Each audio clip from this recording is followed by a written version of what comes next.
Değerli konuklarımıza hoş geldiniz. Ön Türk Akademisi olarak bugün yine sizlerle beraber bir konferansta birlikte olmanın mutluluğu içindeyiz. Ben öncelikle Yaşar Çorumlu hocamızın CV'sini kısaca okuyarak başlamak istiyorum. Yaşar Çorumlu 1964 yılında Trabzon'da doğdu. İstanbul Davutpaşa Lisesi'ni bitirdikten sonra İstanbul Üniversitesi Edebiyat Fakültesi'ne girdi. Türk ve İslam Sanatı Kürsüsü'nde öğrenime başladı. YÖK kurulduktan sonra arkeoloji ve sanat tarihi olarak birleştirilen bölümde sanat tarihi ana bilim dalına devam ederek 1985 yılında yüksek öğrenimini tamamladı. 16 Nisan 1986'da Mimar Sinan Üniversitesi, şimdiki Mimar Sinan Güzel Sanatlar Üniversitesi Fen Edebiyat Bölümü, Arkeoloji ve Sanat Tarihi bölümünde asistan olarak göreve başladı. 1985-86 döneminde yüksek lisansını Anadolu Selçuklularının taş tezyinatında Orta Asya ile bağlantılar konulu teziyle tamamladı. Ve Türk resim sanatında tamamladı ve Türk resim sanatında hayvan sembolizmi başlıklı teziyle doktor unvanını aldı. 1993 yılında yardımcı doçent doktor olarak öğretim üyeliğine yükselen Çorumlu, 2002 yılında aynı üniversite ve bölümde doçentlik kadrosuna atandı ve 2006'da aynı bölümde profesör oldu. Hala Mimar Sinan Güzel Sanatlar Üniversitesi Fen Edebiyat Fakültesi Sanat Tarihi bölümünde görevi devam etmekte olan araştırmacı, çalışmalarını Orta ve İç Asya Türk sanatı ve arkeolojisi, Türk mitolojisi, Türk sanatında ikonografi ve semboller, Asya ve Anadolu Türk sanatı ilişkileri konusunda yoğunlaştırmıştır. Çok sayıda milletler arası ve milli kongre ve sempozyum, seminerlere katılmış, kitapları ve birçok makaleleri yayınlanmıştır. Değerli hocamızı biz sunumunu yapmak üzere sahneye davet ediyoruz.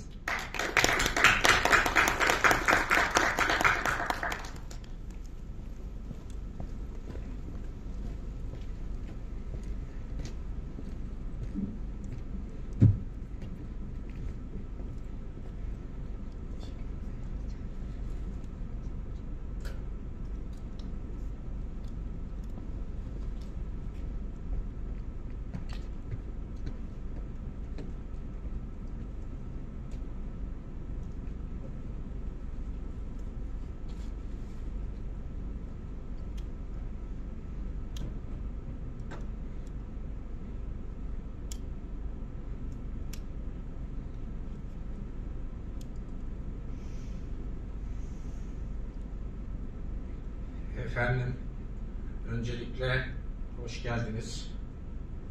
Sözlerime başlamadan önce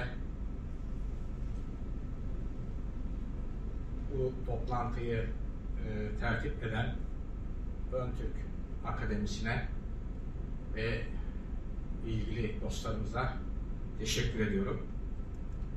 Benim bu grupta daha önce de verdiğim konferanslar oldu. Esasında bu konuyu bir kez daha ele almış idik. Ama şimdi yeni bazı ilavelerle tekrar ele alma durumu hasıl oldu.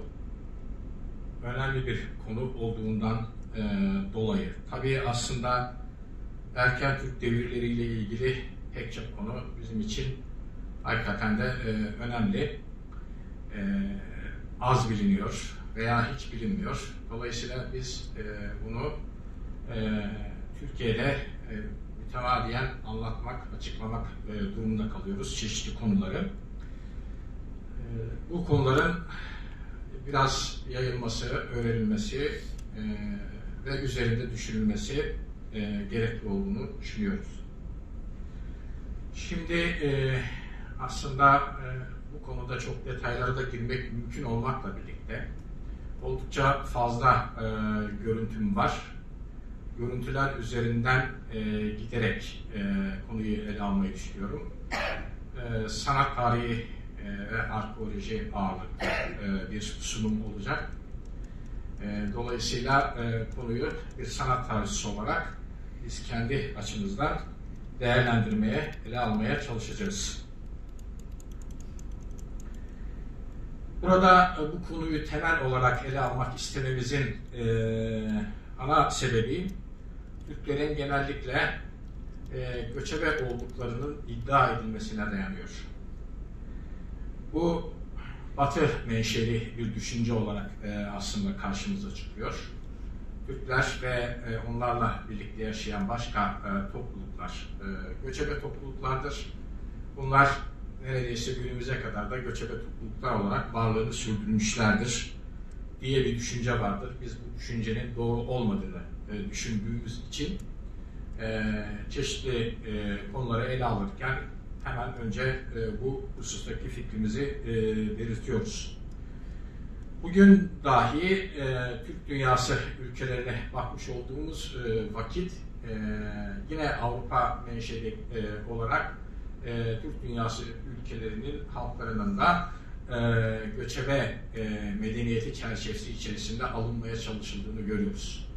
Bunu pekiştirmek için de bir takım uygulamaların yapıldığını da görmekteyiz. Hepinizin bildiği gibi mesela spor alanında göçebe oyunları falan gibi şeyler yapılıyor ki bunlar esasında dediğim gibi revize edilmesi gereken, farklı şekilde programlanması, kurgulanması gereken işlerdir.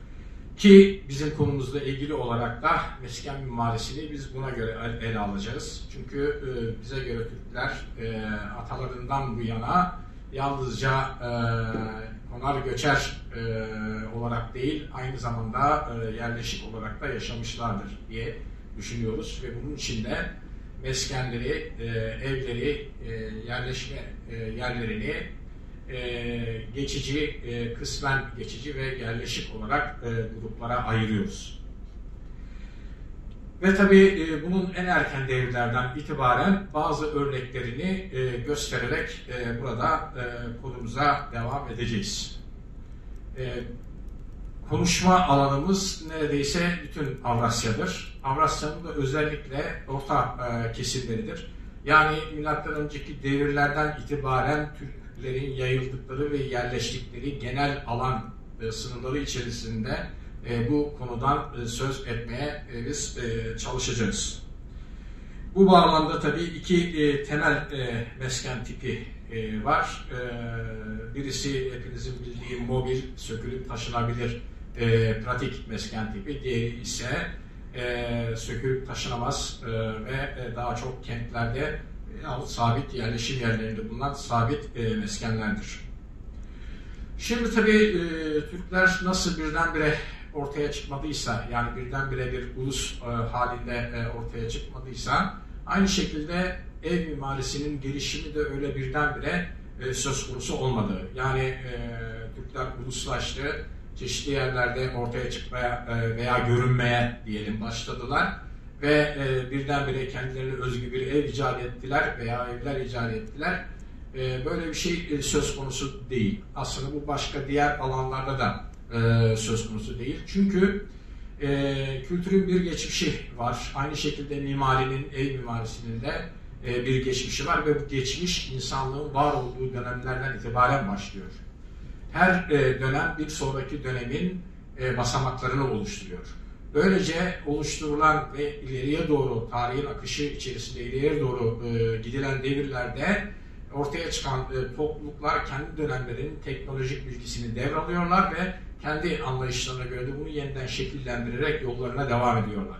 Dolayısıyla ilk Türkler ortaya çıktığı zamanlarda zaten İç Asya'da belli şekillerde inşa edilen bir konut mimarisi söz konusu değil. İşte bu kendi zamanlarına kadar inşa edilen bu konutları yeniden değerlendirerek Türkler de kendilerine ait olan konutları yapmışlardır. Bu bakımdan Avrasya'da ilk yerleşim yerleri, slaytta da bir örneğini gördüğünüz gibi esasında tabii ilk insanların yaşamış oldukları mağara yerleşimleridir. Bunların üzerinde çok durmayacağım aslında ama aslında işin ne kadar erken dönemden, yani iskan edilme, belli bir yerde yaşama işinin veya kapalı bir ya da yarı kapalı bir çevrede yaşama işinin aslında çok erken devirlerden itibaren Avrasya'da zaten yavaş yavaş ortaya çıktığını söylemek lazım. Belli başlı insan tipleri, belli başlı işte mağara yerleşimleri tüm Avrasya'da çok erken dönemlerde taş devrinden itibaren tespit edilmiş. Asya kesiminde de epey bir yerde ilk insanların yaşamış olduğu mağara yerleşimleri bulunmuş. Altay bölgesinde olduğu gibi burada Çin'in kuzey taraflarındaki Beijing'de Şukutiyen mağarasının giriş kısmını görüyorsunuz. Burada olduğu gibi yine tabii Altay'da da birkaç mağara yerleşim var.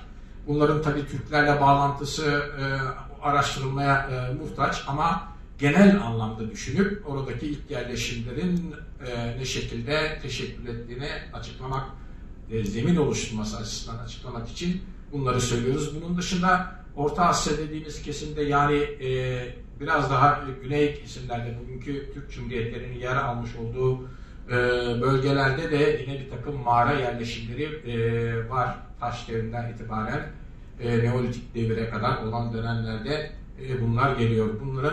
Bunlar tabaka tabakadır. Yani erken dönemden geç döneme doğru yerleşimler olmuştur bu mağaraların içerisinde ve insanlar doğal ama kapalı yapıları yaşam yeri olarak düşünmüşlerdir. Değiştirebilir miyiz? Şimdi tabii bu mağara yerleşimlerinden sonra insanlar önce yarı açık alanlara çıkıyorlar. Daha sonra ise yer üstünde özellikle korunaklı yerlerde suların kenarlarında yeni yerleşim birimleri kurmaya başlıyorlar. Bunlar başlangıçta geçici veya belirli sürelerde kalınan yerler olarak karşımıza çıkıyor. Slaytta Sibirya'da Buret denilen bir bölge var. Burası taş devrinde bir bölge. Paleolitik devir diye söylüyoruz. Burada ilk mesken tiplerinin ne şekilde oluşturulduğuna dair kazı sonuçlarına göre yapılmış bir canlandırmayı, bir çizimi görüyoruz.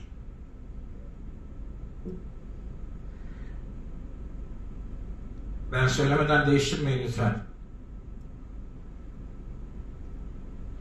Evet, burada gördüğünüz gibi esasında yüzyıllar sonra bizim Türklerde kullanıldığını gördüğümüz yurt tipi dediğimiz çadır şemasının ilkel örnekleri görülmektedir. Bunlar sabit örneklerdir. Yani sökülüp başka yere tekrar kurulmuyorlar. Ama formlarına baktığınız vakit yine bunların çadır şeklinde olduğunu görüyoruz. Sadece Buret bölgesinde değil, Malta denilen bir bölge de var yine Sibirya'da. O bölgede de bu kalıntıların benzerlerine rastlanmış. Çeşitli direkler üzerine deriler ve hayvan kemikleriyle desteklenmiş olarak ve ortasında bir ocak açıklığını bırakacak şekilde bu örnekler tasarlanmıştır. İskeleti ve hayvan derileri, işte mamut kemikleri, diğer işte taşlar vesaire falan temelini desteklemek için bu şekilde bunu kullanmışlar. Tabii daha sonra yurt tipi çadır ortaya çıkması için şu gövdenin üst taraftan ayrılması lazım. Üst tarafında ayrı çubuklarla desteklenip sonraki örnekleri oluşturması lazım. Devam. Şimdi aşağı yukarı aynı devirlerde Avrasya'nın çeşitli kesimlerine baktığımız vakit aslında bu mimari adımların yavaş yavaş ve paralel bir şekilde, benzer bir şekilde devam ettiğini görüyoruz. Örneğin burada daha batıdan Karadeniz'in kuzeyinden bazı örnekler görülüyor. Ukrayna'dan bir arkeolojik siteden elde edilmiş örneklerde hem tek örneği yine hayvan kemikleriyle desteklenmiş olarak bunların anlatılan detayları da var ama bunların her birinin detaylarına değinmek istemiyorum. Değinecek olursak yani buradan 4-5 saatte çıkamayız. Herkesin de herhalde uykusu gelir. Ama daha önce biz bunu sempozyumlarda bildiri olarak da sunduk. Yani yayınlanmış olarak da var. İsteyen arkadaşlar olursa e-postama yazarsa ben oradan detaylı metinde kendisine gönderebilirim. Evet, ve yavaş yavaş burada ailenin nüfusu çoğaldıkça ne şekilde çadırları birbirine bağlanarak yeni tipler elde edilmeye doğru gidildiklerini biz görüyoruz. Devam.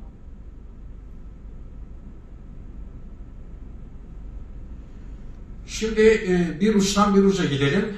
İşte önce İç Asya'dan bu tarihlere ait bir yerleşim yönlerinden söz ettik. Ukrayna'dan ve şimdi doğu ucuna doğru gidersek yayılım alanının.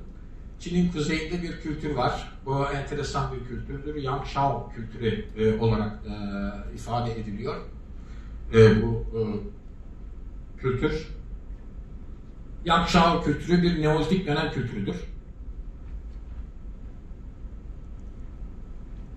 Yaklaşık milattan önce 7. bin sonlarına kadar indiği düşünülen ama ana devresi de milattan önce 4000-2000 yılları arasında yayılan bir enteresan kültürdür. Bu kültürün muhtemelen İç Asya'yla bağlantısı olduğunu düşünüyoruz. Ve bu kültürün temel ilginç bir özelliği de ana erkil bir kültür olmasından kaynaklanmaktadır.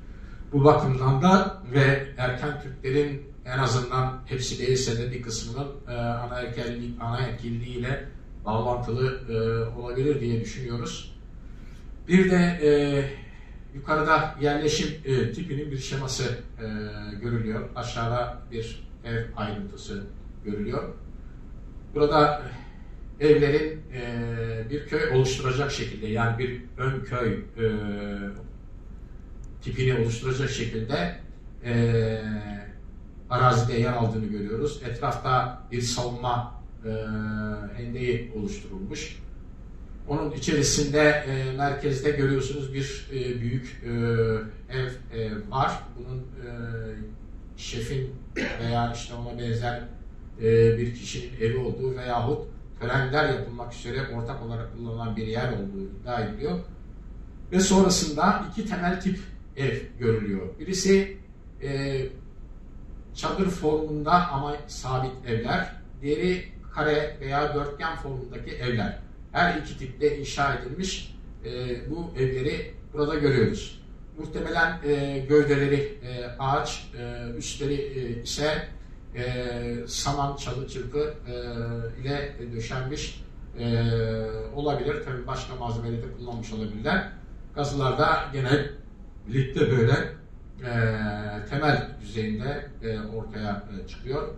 Ve genelde orta kesimleri normal yer seviyesinden 1-1,5 metre aşağıya indirilmiş olarak karşımıza çıkıyor ki bu genel özellikler aslında Sibirya'nın erken devirlerinde de mevcut.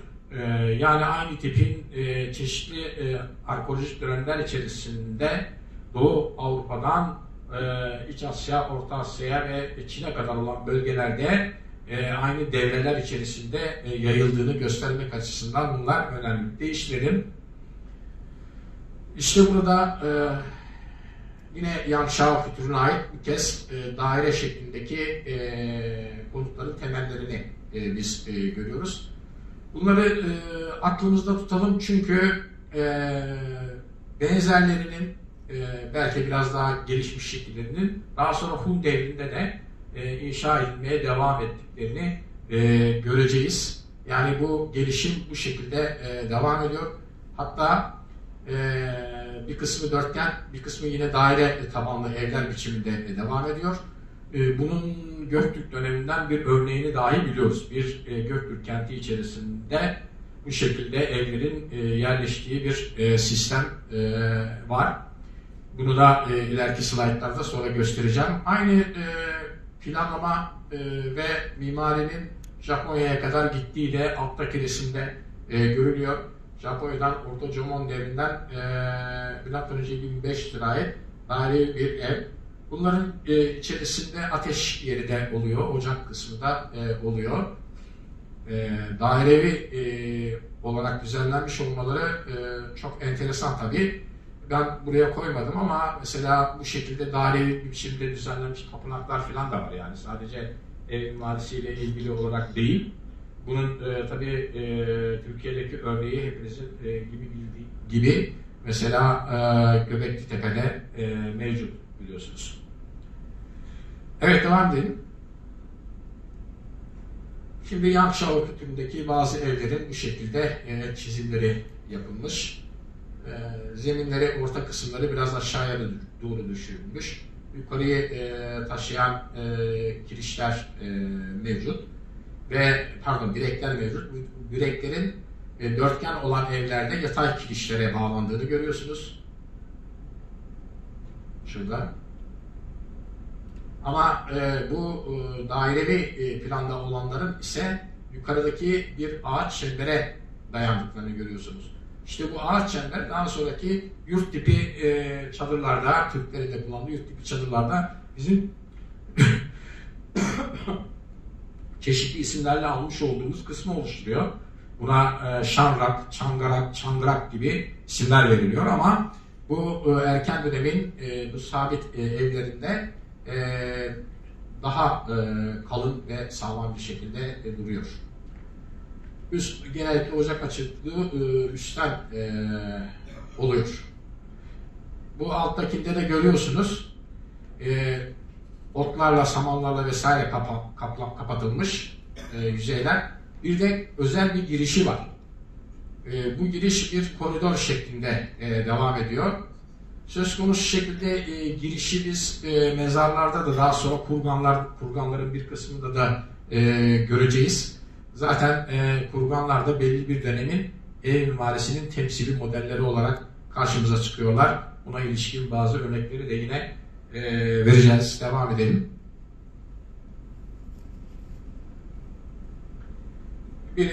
Biraz daha detaylı bir şekilde gösterilmiş şeklini burada izliyorsunuz. Devam edelim. Bir başka örnek. Devam. Bu Banpo bölgesi bir açık hava müzesi haline getirilmiş. Bunun bir canlandırması, bir rekonstrüksiyonunu burada görüyoruz.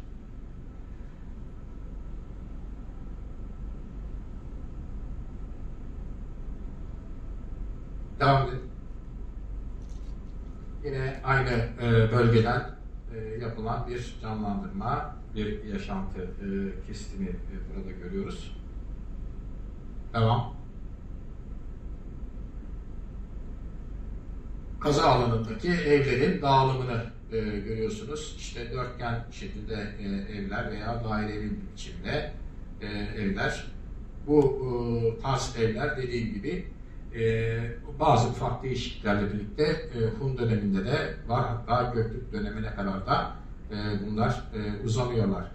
Hatta günümüzün Sibirya mimarilerine bile baktığımız vakit, evlerine bile baktığımız vakit aslında bu tiplerin çağdaşlaştırılmış şekilleri olduğunu orada görebilirsiniz.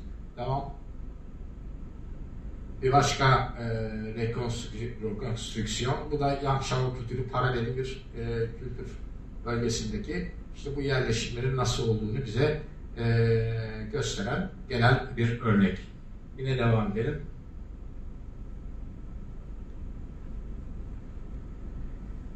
Tabii Neolitik devirde Türkiye'de de çok önemli yerleşim yerleri var ve bunlarda da evler var. Bunun bir örneği Çatalhöyük'tür. Hepinizin de bildiği gibi.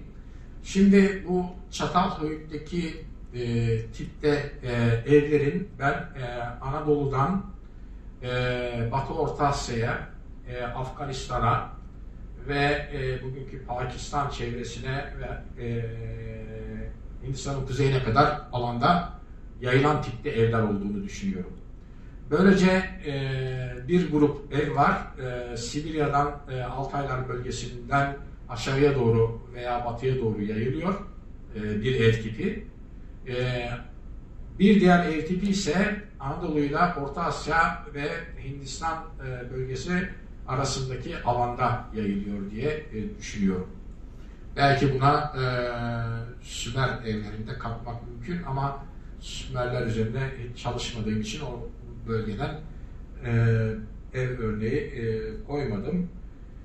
Bunlar tabii Çatalhöyük'le ilgili anlatılacak çok şey var. James Mellard daha önce kazdı burayı ve çeşitli yayınlar yaptı.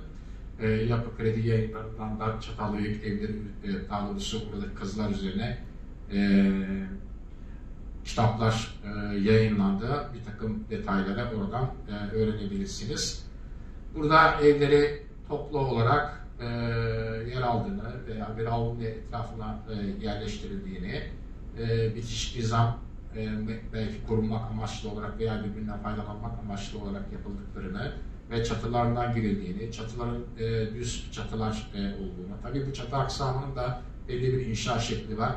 İçlerinde ocak ve mutfak kısımlarının bulunduğunu ve toplumsal statüye göre zeminlerin sekilerle ayrıldığını, ocak kısmının girişe yakın bir bölümde olduğunu ve genellikle ısının hemen ocağın arkasındaki duvardan dışarıya verildiğini görüyoruz ki bu İç Asya'da biraz farklı olarak görülse de ama bu sekilere ayrılma vesaire falan yine belirli bölümlerin düzenleniş şekli bu az evvel söylemiş olduğum bölgelerdeki evlerde benzer şekilde görülebiliyor. Yani Orta Asya'dan Anadolu'ya o ayrı bir grup olarak karşımıza çıkabiliyor.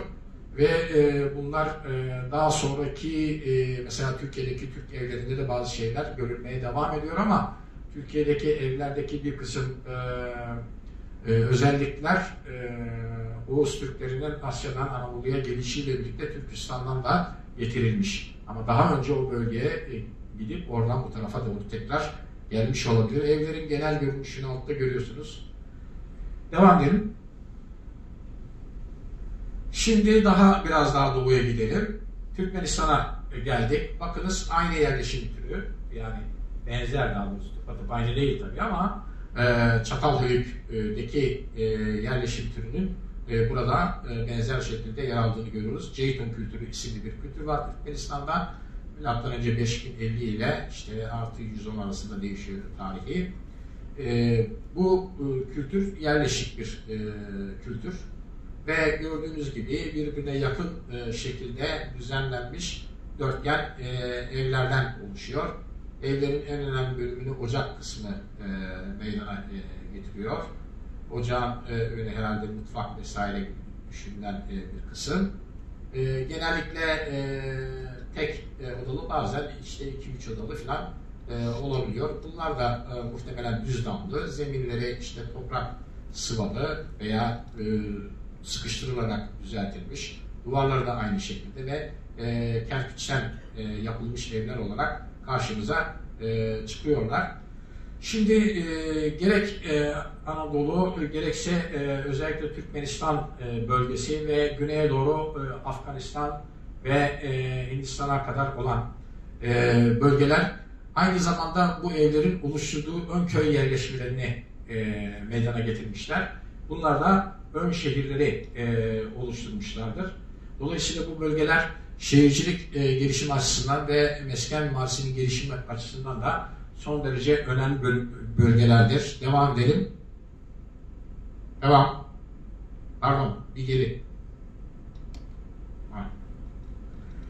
Şimdi biraz daha doğuya ve İç Asya'ya doğru gittiğimizde Kazakistan'da özel bir kültürle karşılaşıyoruz. Bu Botay kültürlerinden bir geçiş devri kültürü. Yani Neolitik devrinden Tunç devrine geçiş, Neolitik devir kültürü. Bu kültürdeki yerleşim tipinin ve evlerin de şekilde olduğuna bakacağız.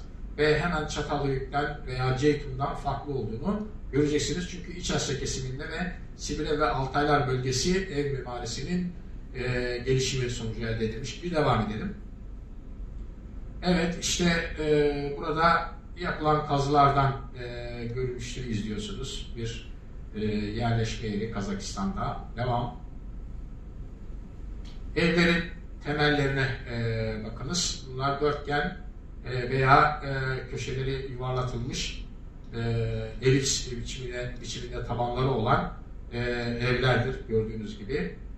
Bunların tabi duvarları, çatı kısmı yok ama nasıl olabileceklerine dair bilim insanları düşünmüşler. Bir devam edelim. Yine başka kalıntılar. Tabi içlerinden çeşitli buluntular çıkıyor. Bunlara ilişkin örnekleri görüyoruz. Devam.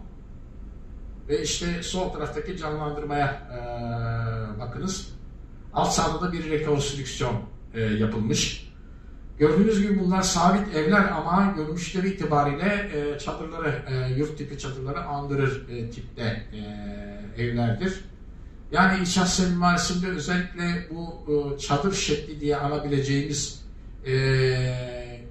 şeklin sabit mimaride de en erken devirlerden itibaren kullanıldığını görmemiz açısından ilginç bir takım kalıntılar burada var.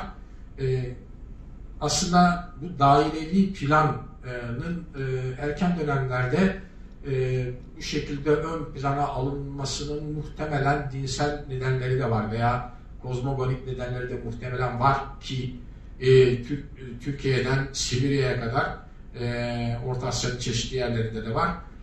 Bu plan tipi değişik yapı birimlerinde uygulana gelmiş. Gördüğünüz gibi aslında Bampo'daki sistemin biraz daha ilerlemiş bir hali burada söz konusu. Devam edelim.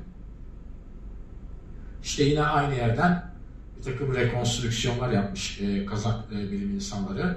Aslında gayet de güzel çalışmışlar. Türkiye'de de tabii klasik dönem arkeolojisiyle ilgili bazen bu tür rekonstrüksiyonlar yapılıyor ama tabii Türkiye'deki her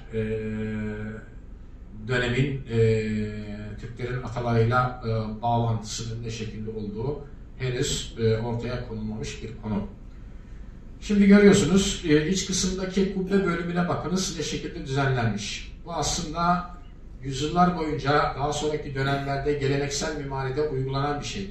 Biz buna Anadolu Türk mimarisinde kırlangıç kubbe diyoruz. Bu ağaç aksamın üst üste bir kubbe oluşturulacak şekilde yerleştirilmesiyle oluşturulmuş olan bir biçim ki bu açıklıkları örtmede özellikle kubbemsi açıklıklar ya da tonoz açıklıkları oluşturmakta yüzyıllar boyunca işte burada görüyorsunuz çok erken dönemden itibaren neredeyse Avrasya'nın orta kesimlerinde Türkiye dahil çok yaygın bir şekilde kullanılmış bir sistem. İran'da da var, Azerbaycan'da da var, Orta Asya'da da var, işte Kazakistan ve Anadolu'da da var. Görüyorsunuz bu sistemin nasıl uygulandığını. Fakat tabii bu sistemin illaki ağaçla uygulanması gerekmiyor. Bazen tuğla olarak da bu inşa edilebiliyor. Özellikle taş mimarinin yaygın olduğu bölgelerde de bunu görüyoruz. Ama burada ağaçtan olduğu varsayılmış. Ve işte gövdesi yukarıya doğru az çıkan bir duvar şeklinde ve üst kısmı toprak sıvanmış olarak boşlukları kapatmak için ve ağaç aksamının üstünü bir şekilde sıvıyor topraklar. Devam edelim.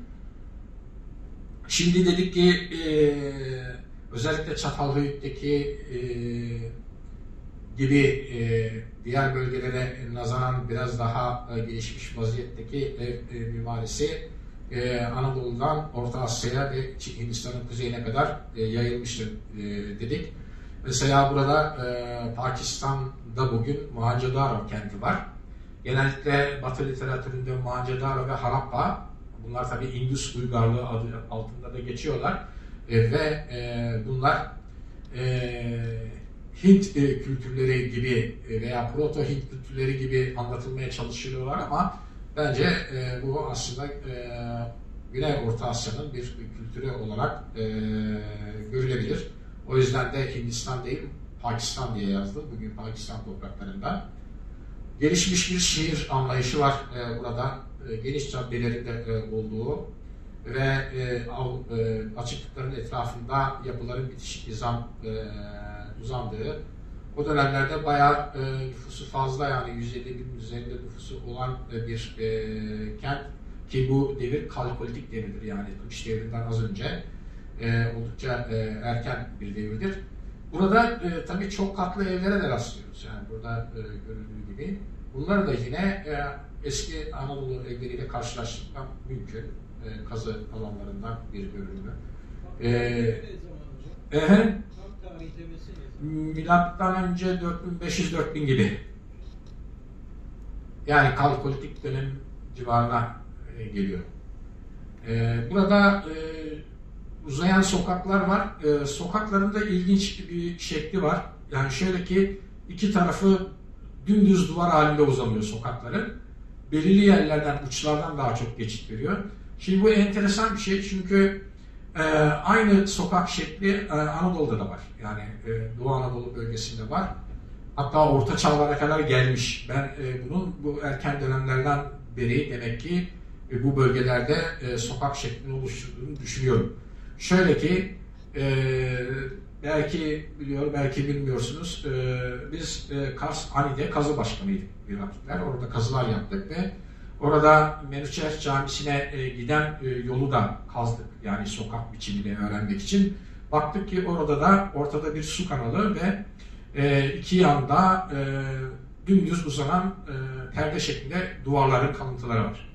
Yani bu sistem demek ki çok eski Kalkolitik dönemlerden beri bu bölgelerde Hindistan'dan Anadolu'ya kadar olan çeşitli yerlerde sokak biçimi olarak uygulanmış. Tabii bu biraz da evlerin belki mahremiyetini sağlamak amacıyla da yapılmış bir durum olabilir. Devam edelim.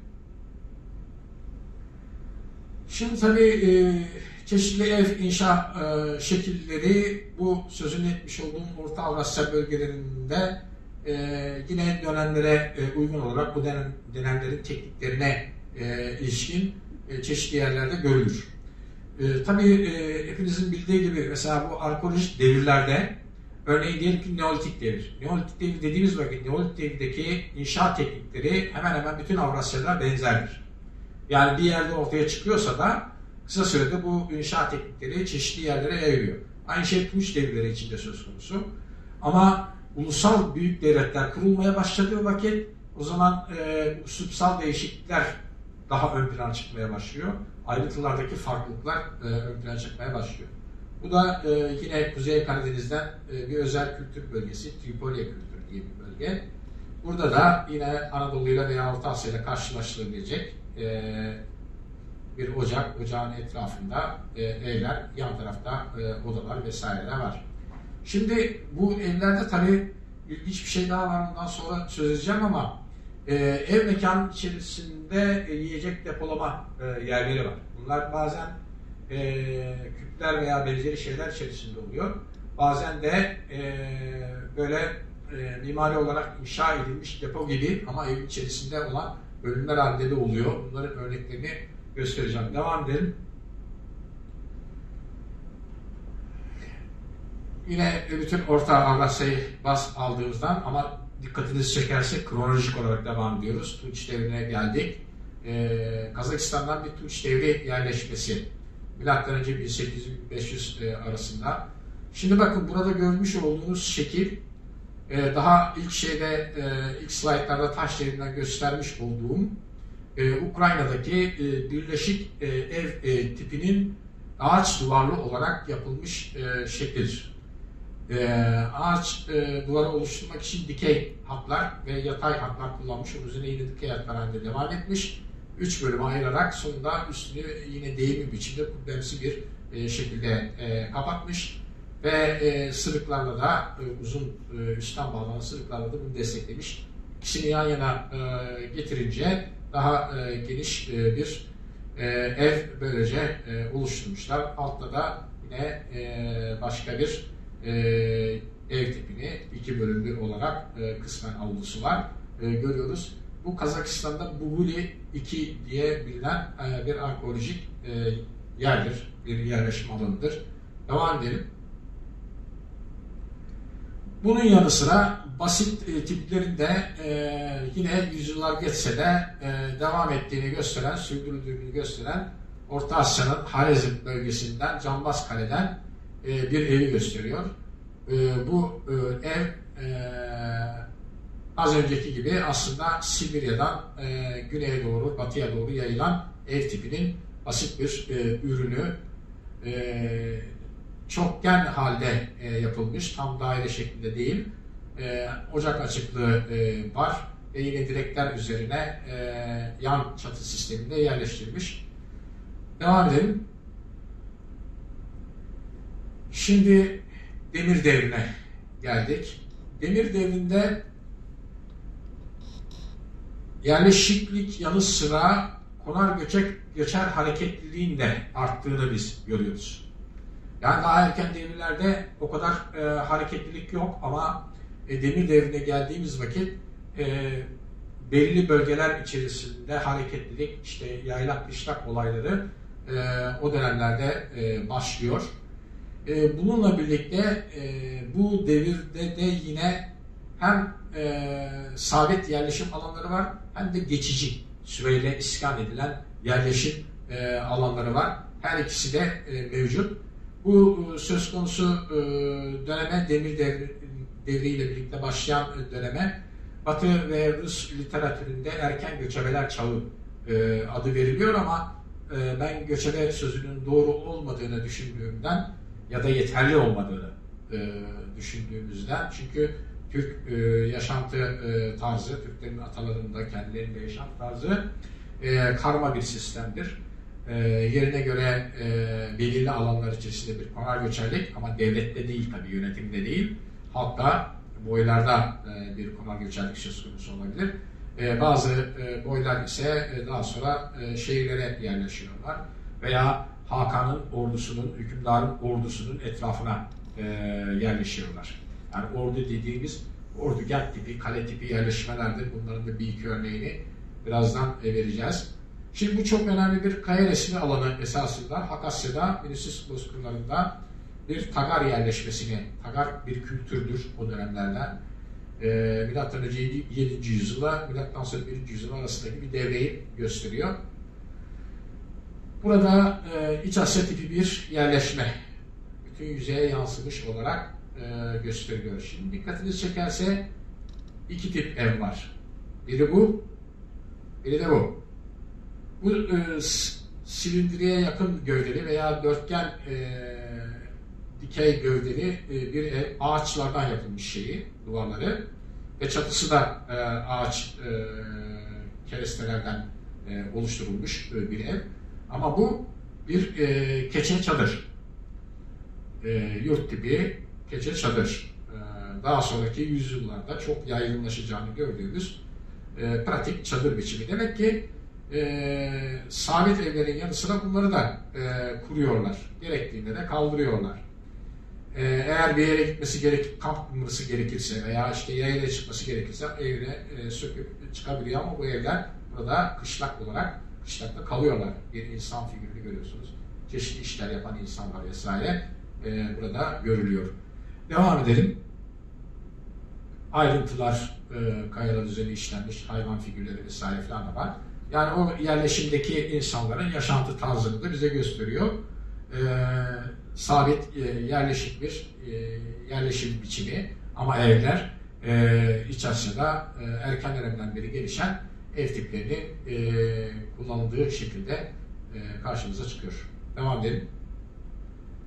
Bazı çizimler burasıyla ilgili. Tören kazanları, bakın çift kutlu kazanları falan da tasvir etmişler. Devam. Şimdi bir kronolojiyi biraz daha ilerlettiğimiz vakit Büyük Hun Devleti'nin kurulduğu devirlere geliyoruz. Bu dönemden de son zamanlarda yapılan arkeolojik kazılarla sabit meskenler ve hatta kentler içerisinde meskenler ortaya çıkarılmıştır.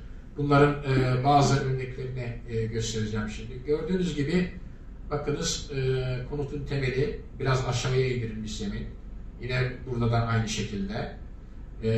Yani yüzyıllar boyunca Sibirya'da ola gelen ev tipinin tabii üst aksamın tam olarak nasıl olduğunu bilmiyoruz. Muhtemelen ağaç ve ağaç üzerine toprak sıvanmıştı bunlar. Ama tabii kazılarda sadece alt kısım, tabanları ortaya çıkarılmış. Şimdi burada ilginç bir olayı görüyoruz aslında, onu söylemeliyim. Evin ısıtılması ile ilgili bir şey var burada. Yani biz Hun döneminden beri, milattan önceki devirlerden beri Türk evlerinde bir ısıtma sisteminin gelişmeye başladığını görüyoruz. Yani mesela Anadolu'daki Türk evlerinden söz edildiğinde veya hamamlardan söz edildiğinde efendim işte ısıtma sistemini Roma'dan almıştır falandır filandır denilir. Tabii bir Roma tipi ısıtma sistemi de var ama aslında Asya'dan bu tarafa gelen bir ısıtma sistemi de var. Hamamlarda hem Roma tipini de görebilirsiniz hem bu tipi de görebilirsiniz. Bu da şudur. Ocaktan çıkacak şekilde bir kanal yapılıyor. Duvarları dolanan bir kanal bu böyle. Şurası ocak kısmı. Ocakta ateş yakıldığı vakit onun havası bu kanalın içerisinde dolaştırılıyor. Dolaştırıldığı vakit böylece iyi kötü bütün ev ısıtılmış oluyor. Devam edelim. Şimdi bunların tam daire tipte olanları da var. Bu yine Moğolistan'da Borogöl denilen bir mıntıkada kazılar yapılmış. Buranın bir Hun yerleşimi olduğu ortaya çıkarılmış. Burada önemli bir kısmı daire şeklinde, bir kısmı da dörtgen tabanlı evler ortaya çıkarılmış. Bu evlerin zeminlerinde bu şekilde çeşitli delikler veya çukurlar ortaya çıkarılmış. Burası yine bir ocak bölgesi. Bunların ne işe yaradıkları üzerinde düşünenler bunların işte kuru yiyecekleri saklanmış olduğu, tahıl türü şeyleri saklanmış olduğu yerler olduğunu söylüyorlar ama daha önce gösterdiğim slaytta dışarıda da benzeri şeyler vardı. Yani dışarıda da yine ayrıca siloların olabileceğini veya çeşitli eşyaların saklanan yerler olduğunu bize ifade ediyorlar. Devam edelim. Şimdi çok önemli bir Hun yerleşme yeri Transbaykal'da, yani Baykal Gölü'nün güneyinde arkeolojik kazılarla ortaya çıkarılmış Rusya Federasyonu'nda. Bu Ivolga bölgesinde olduğu için Ivolga kent yerleşmesi diye anılıyor. Burayı Davidova kazmış. Ayrıca Minyaev de burada çeşitli kazılarla bulmuş. Burada bir aslında oldukça büyük bir kentin belli bir takım bölümlerini kazıp çeşitli evleri ortaya koymuşlar. Evlerin çoğunlukla dörtgen tipte oldukları görülmüş. Devam edelim. İşte siyah beyaz fotoğraflarda görüyorsunuz bu ev zeminlerinde. Evler biraz daha büyük, daha teferruatlı ama zemininde yine bu çeşitli amaçlar için kullanılan çukurlar, özel olarak açılmış olan bölümler var. Isıtma sistemini burada da yine görüyoruz. Tabii bütün bu evlerdeki çeşitli kazılarda yaşantıya ait pek çok malzeme bulunmuş ama konumuz olmadığı için bunlardan bahsetmiyorum. Yani oltalardan tutunuz kemik iğnelere kadar her türlü metal eşya, pişmiş toprak kaplar o dönemin tabii hem sanatıyla ilgili bize bilgiler veriyor hem de yaşantı tarzıyla ilgili bilgiler de veriyor. Avla ilgili işte silahlar, oklar, yaylar vesaire falan her şey bu evlerin etrafından bulunmuş ve tabii Rus araştırmacılar bu kazı buluntularını da yayınlamışlar.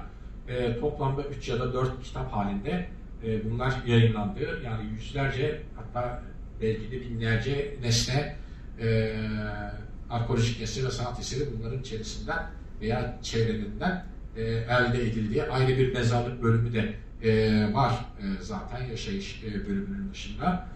Burada evlerin önemli bir kısmı çok sayıda evler ortaya çıkarıldı.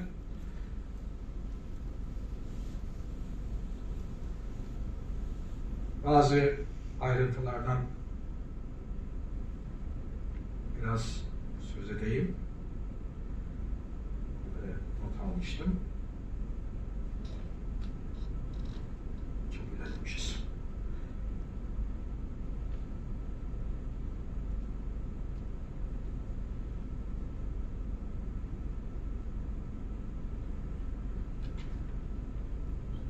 Evet. Kazılarda 7000 metrekareye yakın bir alan kazılmış. Bu Ivolga kenti kale gibi de anılıyor. Ama bildiğimiz gibi tipik bir kale değil. Onu da ifade etmek lazım. Sadece etrafında savunma aksamı mevcut. Yaklaşık ilk çalışmalar sonucunda 51 tane ev ortaya konulmuştur. Bu evlerin temelde 3 tipte olduğu tespit edilmiş. Birinci tip tamamen yerin altına inşa edilmiş. Sadece çatısı görülen evler. İkinci tip evler kısmen yer üstünde görülen evler. Bir kısmı da tamamen yer üzerine inşa edilmiş evler olarak karşımıza çıkıyor. Kimisi küçük boyutlarda, kimisi büyük boyutlarda evlerdir. Mesela 2.80'e 3.20 olanlar var. 6.85'e 6.65 olanlar var. Genellikle zemini düşürülmüş, aşağıya indirilmiş şekilde düzenlenen evlerdir. Güneydoğu köşesinde girişleri vardır. En önemli bölümleri ocak bölümleridir. Bunların anlatımı hayli uzun olur. Devam edelim. İşte çeşitli fotoğrafları hem ocak bölgesinden hem de yakın civarından bu örneklerde görüyoruz. Devam edelim. Sağ tarafta bir çatının bir ev tipinin nasıl olduğu mesela bu büyük oranda yerin altında bulunan bir ev. Ne şekilde olduğunun bir canlandırması, bir rekonstrüksiyonu yapılmış. Genellikle çatılar kırma çatı şeklinde, yani daha doğrusu çift beyli çatı şeklinde yapılmış oldukları bunların görülüyor. Devam edelim. İşte yine iki rekonstrüksiyonda burada görüyorsunuz. Tabaka tabaka işte çalılar, otlar, toprak bu çatıların üzerine yığılıyor. Tamam. Evet. Pek çok örnekleri var bunların. Devam edelim. Yine devam. Şimdi tabii bunlar genellikle normal boyutlarda evler. Fakat daha büyük boyutta Hun döneminden evler de ortaya çıkarılmış. Bunu da ifade edelim. Bunu artık bizim konak dediğimiz büyüklükteki evlerin bir ön örneği olarak ifade edebiliriz. Bu yine Hakasya'da Rusya Federasyonu'nda Abakan civarında meşhur Minüsüz Havzası denilen yerde bir kısmı yola gitmiş. Bir büyük evin planını bize gösteriyor. 1940 yılında bu keşfedilmiş. 35'e 45 metre ölçülerinde bir ev. Bir merkezi kısmı var.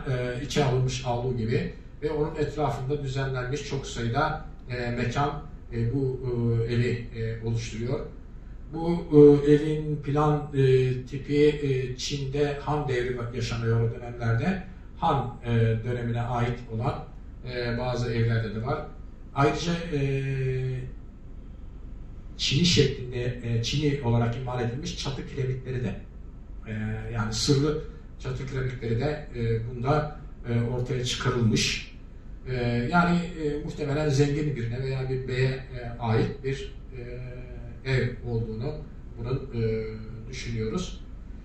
Ortadaki merkezi kısma odaların açılması geleneği zaman içerisinde temel bir özellik halinde gelişimine devam etmiş.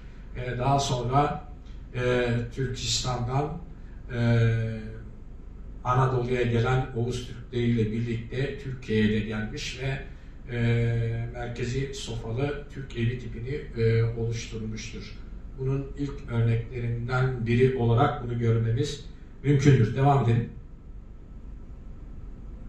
Şimdi Hun döneminde tabii az evvel gösterdik Ivolga gibi sabit yerleşim yerleri, kentler, köyler var olmasına karşılık hemen paralelinde sabit olmayan yerleşmelerde var olmaya devam etmiş. Burada bunun bir örneğini bir kaya resmine yansımış şekilde görüyoruz. Güney Sibirya'da Uybat Nehri boyunda Kızılkaya denilen mevkide bir geçici yerleşke yerini görüyoruz. Kazanlarla yemek pişiriyorlar vesaire. Muhtemelen burada tabii mobil çadırlar kullanıyorlardı ama resimde sadece belirli şeyler gösterilmiş. Devam edelim. Şimdi Hun devrinin hemen öncesinde yani Demir devrinden sonraki dönemlerde bir yaygın kurgan mimarisi var aynı zamanda. Tabii bu kurgan mimarisinin kökleri milattan önce 3000'lerin sonlarına kadar da çıkıyor. Belki daha erken dönemde çıkabilir. Aslında bu kurganlar ölünün evi olarak düşünüldüğünden dolayı küçük bir ev modelinde yapılıyordu. Onun için bu kurganlarda uygulanan ağaç teknikleri, bizim çantı dediğimiz geçme modelin ön örnekleri, yani o dönemin marangozluk teknikleri vesaire filan bu kurganlarda uygulanmış. Dolayısıyla bu kurganların duvarlarına da bakarak Hun dönemindeki o sadece tabanlarıyla ele geçmiş olan bir kısım evlerin bu şekilde inşa edilmiş olduklarını da düşünmek mümkündür. Noyun'la Hun prenslerinin yaptığı ormanlık bir mezarlık alan. Yani Mısır'daki Krallara Vadisi gibi bu da Kağanlara Vadisi diyebiliriz. Gerçi vadi değil de ormanlık alan ama o şekilde bir yer. Çeşitli devam edelim. Teknikler bu kurganlarda uygulanmış. Yani dolayısıyla şimdi buradaki geç dönemlere kadar günümüze yakın Sibirya bölgelerindeki Türklerin ve komşuluklarında yaşayan, benzer şekilde yaşayan toplulukların günümüze kadar kullandıkları evleri görüyorsunuz ki bütün bu ev tipleri kolayca tahmin edebileceğiniz gibi taş devrinden beri bu bölgelerde gelişmekte olan ev tiplerinin pratik, çağdaş kullanımlarına ilişkindir. Hatta şöyle söyleyeyim, yani günümüzde bile şu tip örneğin çok yaygın. Ortasında tabii şimdi ocak kullanmıyorlar. Normal ısıtma sistemlerini kullanıyorlar. Çağdaş sistemlerini. Ama üst kısmı mesela camla açıyorlar. Şöyle kapatıp camla açıp aydınlanmasını sağlıyorlar. Ben 2 sene önce Altay'a gittiğim vakit bu tip bir evde geceledim. Yani hala aynı tipi tabii çağdaş şeylerle donatarak kullanmaya devam ediyorlar.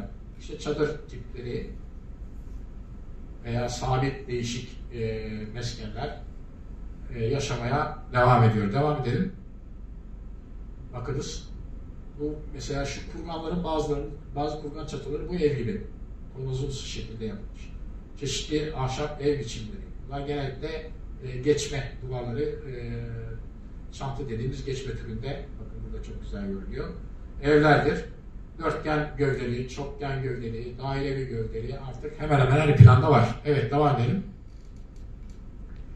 Tabii Hun döneminin sonunda işte batıya doğru Hun kitlelerinin hareket ettiğini düşünüyoruz. Ama ne yazık ki batıya doğru, Avrupa'ya doğru giden Hun dönemi evleri hakkında çok fazla bir fikrimiz yok. Moldavya bölgesinde mesela Hunlar döneminde kullanılan bir evin tabanı. Ama bunun biraz Batı literatüründe Grek tipi ev olarak iddia edilen tiplerde oldukları iddia ediliyor. Ama bu da araştırmaya muhtaç. Devam edelim. Şimdi bir süre sonra Göktürkler kuruluyor biliyorsunuz devlet olarak. Tabii Göktürklerin ataları yine çok erken devirlerde iç açısından mevcut ama devlet olarak biliyoruz. Kabaca da 6 ila 8. yüzyıl arasını ifade ediyoruz. Göktürkler kısa sürede Ötüken merkezinden, Moğolistan'dan Sibirya ve Altaylar bölgesine, güneyde de Kazakistan, Kırgızistan, Çin'in kuzeyine kadar olan bölgelere ve Doğu Türkistan bölgelerine yayılıyorlar. Yani aşağı yukarı Hunlarla aynı veya biraz değişik sınırlar içerisinde büyük bir devlet kuruyorlar. Onların sınırları içerisinde hem kuzeydeki İç Asya'daki Sibirya tipi veya Altay tipi evler var. Hem de Orta Asya güneydeki eski yerleşim bölgeleri de sınır altında, yani İpek Yolu ve çevresindeki bölgelerde sınır içerisinde kaldıkları için hem de Çatalhöyük'ten Kuzey Hindistan'a kadar gelişen kerpiç veya toprak duvarlı evler de Göktürk döneminde yer alıyor. Tabii tıpkı Hunlarda olduğu gibi Göktürklerde de ordu kent dediğimiz kent tipleri de var. Yani kale tipi kentler de var. Bu kale tipi kentlerin de ilk örnekleri yine Mohenjo-Daro'da ve Harappa kentlerinde Kalikolik devirlerde görülüyor. Önce bu bir yükselti üzerine kale tipi yerler ortaya çıkıyor. Sonra etrafına yerleşen halkla birlikte şehristan oluşuyor vesaire. Bu daha sonra 3 elemanlı şehir tipi dediğimiz tipe dönüşüyor ve Orta Asya'daki Türk şehir tipini oluşturuyor ki bu yine Anadolu'ya kadar uzanmış. Şimdi Göktürk döneminden Kazakistan Kokmar'dan denilen bir bölgede 6-8. yüzyıla ait Göktürk döneminden ev plan tiplerini görüyoruz. Ve Kazakistan'dan aynı yüzyıllarda bir başka evi sağ tarafta şemasını görüyoruz. Bunlar biraz büyükçe, dikdörtgen veya kare biçiminde evlerdir. İçlerinde ihtiyaca yönelik olarak her türlü kısımlar var. Burada zahire ambarının bulunduğu bölümü görüyoruz. Çünkü bu yine ocak bir kısmı. Bunun döneminden beri devam eden şekil. Ocağın bulunduğu alanın etrafında yine odalar vesaire var.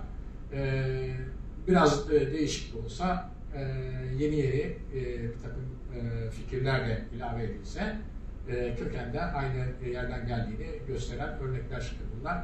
Şimdi bu ev tipi daha sonra gelişerek Türkistan Orta Çağ'ın ev tipine de dönüşecektir zamanla. Devam edelim. Örneğin bu bizim kazılarımızdan bir ev. Kars Ani kazılarından söz ediyorum.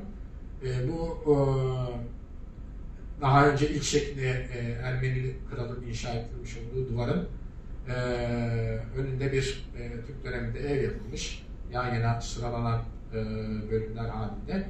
Onun içerisinde bakın bir tahıl ambarı, 2 kare bölüm halinde ve zeminin altında kalacak şekilde inşa edilmiş. Bunları en erken dönemlerden Orta Çağ'a kadar olan devirlerde görüyoruz. Devam edelim. Şimdi Göktürk döneminden bir yerleşme örneği göstereceğim. Yerleşme örneği derken kent anlamında, yani ordu kent veya surlu kent anlamında bir örnek göstereceğim. Ama esasında maddi olarak pek bir şey kalmamış. Fakat izler var. Duvarlar kerpiç olduğu için neredeyse toprak haline gelmiş, yığıntı haline gelmiş filan.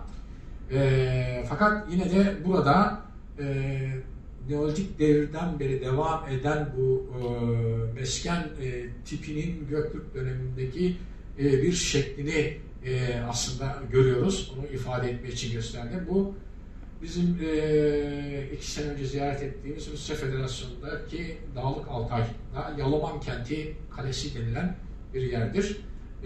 Göktürk döneminde işgal edilmiş ve oluşturulmuştur. Bu aynı zamanda Göktürk dönemi kaleleri hakkında da bir fikir veriyor zaten. Göktürk dönemine geldiğimiz vakit tabi Hunlarda da ordu kentler var ama Göktürk döneminde kentlerin sayısı artıyor. Aynı zamanda kendilerinden önce inşa edilmiş veya kurulmuş olan kentlere de yerleşiyor Göktürkler. Kendileri de bir takım kentler, özellikle bu kale tipi kentleri inşa etmeye devam ediyorlar. Zaten bunlar hükümdarın da kalmış olduğu yerler olduğu için aynı zamanda bazıları da stratejik noktalara, kontrol noktalarına inşa ediliyorlar.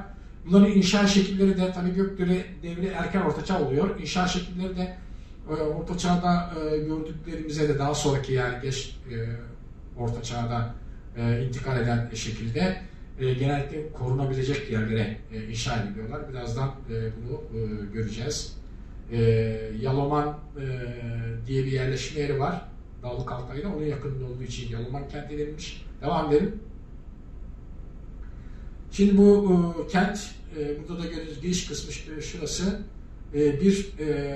Bu şekilde bir dil gibi uzanan bir yükselti üzerinde yer alıyor. Bu tarafı yine karaya bağlı ama şu taraftan Katım Nehri ve ona bağlanan büyük Yaloman Nehri, ikisinin kavuştuğu yerin tam içerisinde kurulmuş ama bir yükselti, kayalık bir yüksek yer üzerinde, yüksek zemin üzerinde yerleşmiş bir kent. Kent duvarları böyle uzanıyor idi. Bunu az da olsa kalmış kenarlardaki duvar yükseltilerinden anlıyoruz. Ve bunun içerisinde yerleşmiş çoğunluğu daire biçiminde tabanlı evler bunun içerisinde mevcuttu. Çok azı kare biçiminde, şurada olduğu gibi. Ama çoğu yine daire biçiminde. Daha önce işte Çin kuzeyinden gösterdiğim Bampo tipi yerleşmeleri hatırlayın. Yani Göktürk döneminde de olsa yine aynı pratik ev modellerini burada da kullanmışlar. Devam edelim. İşte bu yerin haritalandırma çalışmaları şöyle bir yükselti üzerinde şu kısım, kent kısmı görülüyor. Göktürk kenti.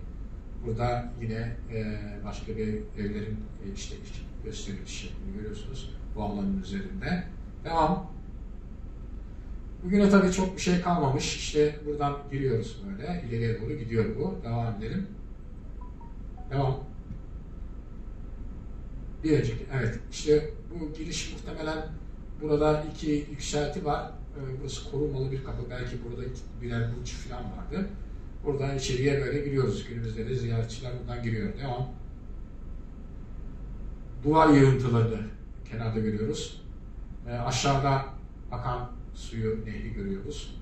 Devam.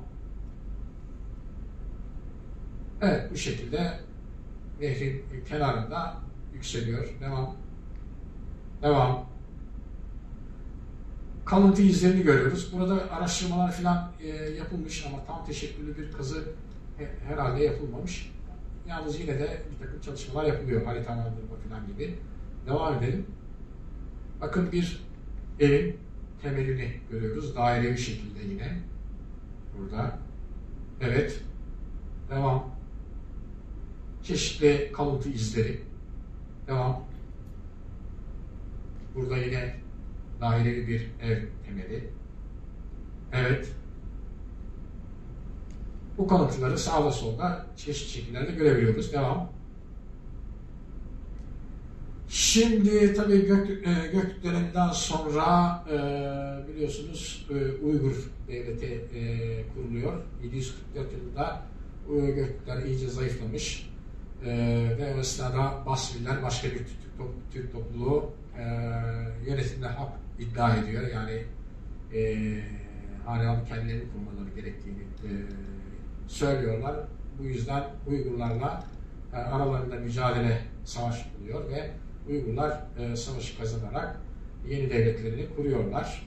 Moyunçur Kağan ile birlikte. Moyunçur Kağan'ın 751 yılında ilk icraatlarından bir tanesi çok tanınmış meşhur bir Uygur şehrini kurması oluyor. Bu Ordubalık dediğimiz Uygur şehri ve 840 yılına kadar da varlığını sürdürüyor. Ondan sonra Kırgızların 800 yılındaki baskınıyla tahribata uğruyor ve terk ediliyor. Burada da ifade edildiği gibi 32 kilometre karelik bir alanı kaplıyor şehrin yayılması ama Ordu dediğimiz kısım, yani kale dediğimiz kısım daha küçük tabii. Hükümdarın da içinde yaşadığı bir yer. Kent duvarları ve içerisinde çeşitli binalar var. Bunlar tuğla ve kerpiçten inşa edilmiş. Birazdan göstereceğim, kent dörtgen planda vesaire. İşte kulelerle tahkim edilmiş. Gözetleme kuleleri de var. Normal kuleler de var. 2 tane temel caddesi var.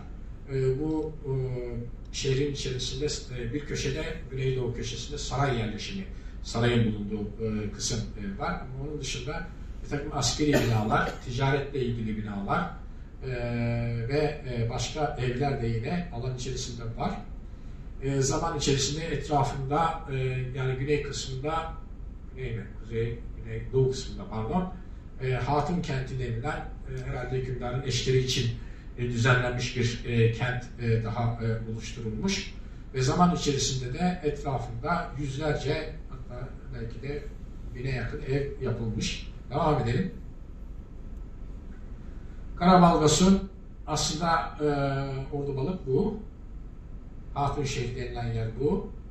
Ve sonra onun etrafında zaman içerisinde teşekkül etmiş yüzlerce mesken, bina görülüyor, yer alıyor. Bunlar Uygur devrinden sonrasına da sarkabilir. Bir ucundan da Moğol devrine dayanabilir. Devam edelim. Karabalgasu'nun bir şemasını burada görüyorsunuz. Bu da 2 yıl önce ziyaret ettiğimiz yerlerden biriydi. Şurası saray kısmı yer alıyor. Tabii saray içerisinde bir takım kazılar yapılmış. Fakat sadece bir takım dikdörtgen salonlar, odalar vesaire ortaya çıkarılmış. Fakat çok detaylı raporlar görmedim ben. Belki ben bulamadım. Ama ayrıntıları yani sarayı bir ev olarak kabul edersek ayrıntılarını çok fazla bilmiyoruz. Fakat içerisinde tabii bir taht salonunun olması gerektiğini biliyoruz. Aynı zamanda hükümdarın ailesinin bulunduğu bir hayallik kısmını biliyoruz. Ama daha sonra şu kısma zaten bir hatun kenti diye bir kent inşa etmişler. Kadınların veya hatunun belki orada yaşadığı da ifade edilebilir. İşte alan böyle çeşitli kısımlara bölünmüş. Şurada bir manastır kompleksinin bulunduğu yer var. Burada bir stupa var. Uygurlar biliyorsunuz Budizmi ve Maneizmi kabul etmişlerdi. Dolayısıyla onların döneminden çok fazla Budist sanat eseri var ve Maneist sanat eseri Uygur döneminden. Burada da bunun izlerini görebiliyoruz. Devam edelim. Yukarıdan kentin görünüşü. Devam. Bu işte duvarlar burada da kerpiç olduğu için, gerçi yer yer tuğla da kullanılmış. Kerpiç olduğu için çok tahrip olabiliyor kolaylıkla. Böyle bir toprak yığını haline gelmiş. Bu kısım aynı zamanda saraya yerleştiği kısım. Devam. İşte duvarlar böyle uzanıp gidiyor. Devam. Etrafında bir hendek var. Bu hendek 3 taraftan çeviriyor. Doğu tarafında yok. Yani Hatunşehir dediğimiz kalıntıların bulunduğu yerde yok. Bugün dahi hendeğin iyi kötü bir izi var. Devam edelim. İşte yukarıya çıktığınız vakit tabii batıdan doğuya doğru uzanan bir yatay dikdörtgen şeklinde. Şu duvar sarayın güney tarafındaki duvar. Burada da saray kalıntıları görülüyor. Burası yani 10-15 metre yüksekliğinde bir blok halinde şehirden yukarıya doğru çıkıyor. Devam edelim. İşte gördüğünüz gibi bazı mekanların izleri böyle. Ama tabii otlar bürümüş olduğu için şu an çok fazla anlaşılmıyor. Duvarlar böyle devam ediyor. Şimdi güneydoğu köşesindeyiz. Buradan böyle devam ediyor. Sonra batıda bu şekilde. Şurada bir çıkıntı var dışarıya doğru. Böyle devam ediyor. Yine bu taraftan yine gelip buraya bağlanıyor. Devam edelim. Bunlar 2021'de çektiğimiz şeyler, resimler. Bu sarayın bulunduğu yığıntının tarafından stupa kalıntısına doğru baktığımız kesim. Evet. İşte alandan çeşitli görüntüler. Tabii bunlar ancak kazıyla detaylı olarak ortaya çıkarılabilir. Duvarın uzanışı, bu duvar belirli mesafelerinde burçlar var. Bu burçların yığıntıları da var ama hiçbirisi bütün halinde ayakta kalamamış. Devam edelim. Görüyorsunuz. Evet. Bazı yerlerde aslında sağlam duvarlara sahip olduğunu gösteren ayrıntılar var. Tuğlanın da birlikte kullanıldığı, kerpiçlerin de kullanıldığı duvarlar. Evet. İşte gördüğünüz gibi ayrıntılar. Tamam. Evet. Şimdi demin göstermiş olduğum yerdeki stupa ya daha yakından bakıyoruz. Bunun bir stupa olduğu düşünülüyor. Stupalar tabii Uygur mimarisinde yaygın olarak inşa edilen şeyler aynı zamanda. Yani eski Hint kökenli ama Budizm'den dolayı. Daha sonra bu stupalar bir anlamda türbelere dönüşüyor Uygurlarda. Zaten çünkü stupa demek dinen önemli saydığımız kişilerin, bu da dahil olmak üzere, eşyalarının ve kemiklerinin, kalıntılarının saklandığı yer demek. Yani tam bir mezar alanı değil, bir anlamda ibadet yeri gibi de düşünebilir. Gerçi daha eski Türklerde de bütün mezarlar aynı zamanda da ibadet yerleriydi. Onu da söylemek lazım. Evet, devam edelim. İşte daha yakından görüntüleri, bir takım ayrıntılar stupa ile ilgili. Evet. Böyle şu saray kısmı görünüşü. Bu tarafa doğru tekrar dönüyoruz. Evet. Bir burcun yığın haline, toprak yığın haline gelmiş şekli. Evet. Şimdi tabii Uygurlarda başka kentler de var. Bunların bir kısmı daha eski çağlardan kalma ve Uygurların da yerleştiği kentler. Fakat bunlara tabii kumaltı şehirleri de deniyor. Çünkü çöllük bölgelerde kalmışlar ve çoğu kumlara kısmen gömülmüş şekilde karşımıza çıkıyor. Ve bunların içerisinde yüzlerce kerpiç olarak veya tuğla olarak inşa edilmiş ev var. Ama ne yazık ki bu evlerin detaylı olarak incelendiğine dair bir şey yok. Daha çok işte genel kazılar yapılmış bazı bölgelerin çok büyük alanlar olduğu için her tarafı kazılmamışlar. Ama daha çok tapınaklar vesaire önemli olduğu düşünülen yapılar incelenmiş. Ama burada en küçüğünden en büyüğüne kadar çok katlı da olan veya tek bir kulübe şeklinde de olan tek mekandan ibaret evler kâhir olarak inşa edilmişler. Tabii bu kâhir inşanın yanı sıra Uygurlarda ve öncesinde de ağaç duvarlar, ağaç üzerinde sıvama duvarlar veya duvarlı değişikliklerde dolgulama Anadolu'da olduğu gibi bu bölgelerde de mevcut. Devam edelim. Zaten şu an hızlı mı gittik bilmiyorum ama sonuna doğru geliyoruz herhalde. Yüzlerce böyle ev, mekan bu kentlerde var. Yartopla şehri bir Uygur şehri. Devam edelim. Tabii Uygurların başkenti olan Koço şehri vesaire falan var. Ama hepsinden göstermiyorum çünkü kentleri değil de evleri anlatmaya çalıştık. Doğu Türkistan Yarköl'den bir konut planı. Buradan fotoğrafını görüyoruz. Burada da planını görüyoruz. Çok bilimli, ya kalabalık bir ailenin ya da birden fazla ailenin bir arada yaşamış olduğu bir evin kalıntılarını görüyoruz. Yine şekiller var burada bakın. Yani bu şekillerin kullanımı belirli bölgelerde Çatalhöyük'ten doğuya doğru uzanıyor ama İç Asya kesimine çıkmıyor. Çünkü orada söylediğim tip biraz farklıydı. Şekil kullanımları var. Daha sonra Ortaçağ Türkistan mimarisinde bu şekilli mekanlar kervansaraylarda da yer alacak. Tabii evlerde, konaklarda da yer almaya devam edecek. Devam edelim. Ama biz burada oluşum evlerinden bahsetmiş olduğumuz için Selçuklu ve Osmanlı evlerini anlatmayacağız. Bu belki ayrı bir anlatım konusu olabilir. Dönemin duvar resimlerinde de bir takım Uygur evlerinin ve köşklerinin tasvirlerini görebiliyoruz buradaki örneklerde olduğu gibi. Bunların bir kısmı Çin'deki örneklerine paralel örneklerdir. Özellikle şu kıvrık çatının kullanımı Çin'de de var, Orta Asya'da da yaygın var. Hatta Kültigi'nin barkının bile bu şekilde olabileceği tabii daha yalın hali var. Ama bir de mesela yine bu Çin'de de görülen bir tip. Çin'in Moğol döneminde de görülüyor. Bir yüksek duvarlı avlunun içerisinde avlunun bir kenarının pavyon halinde bir ev haline getirilmiş olduğunu da görüyoruz. Saraylarda da çok kullanılan bir sistem bu.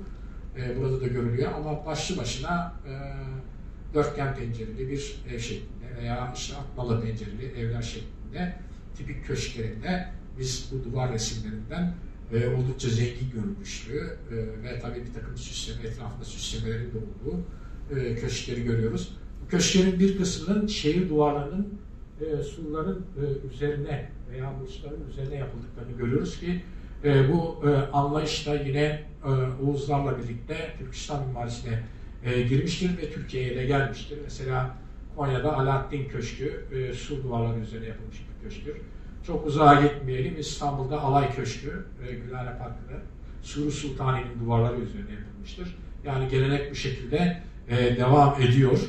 Aynı zamanda zaten bu sözünü etmiş olduğum sofalı evlerin de ilk örnekleri. Devam edelim. Gerçi bir başka Uygur evinden bir görünüm devam. Uygurlar tabi bu tip sabit evlerin yanı sıra çadır tiplerini de kullanmışlar. Bu şekilde ilginç dörtgen evler de yapmışlar. Bunlar sabit tabii şunlar. Belki daha eski devirlerine bağlanabilir. Bunlar da tipik yurt tipi bir Uygur evi. İşte Sibirya tipi evlerin benzerleri falan. Evet, devam edelim. Ve yavaş yavaş tabii Orta Çağ'ın ileri safhalarına doğru geldiğimiz vakit mimari daha gelişiyor ve daha teferruatlı evler karşımıza çıkıyor. Bunlar da çoğu kerpiç tuğla evler, fakat bazı yerlerde taş evler de yavaş yavaş görülmeye başlanıyor. Bir kazı alanı Kazakistan'dan 11-15. yüzyıl arasında tarihlenen evler bunun içerisinde mevcut. Yani aynı yüzyıllarda Anadolu'daki evlere bakın veya Orta Asya'daki diğer evlere bakın. Yine bu tipleri bize gösterecektir. Devam edelim.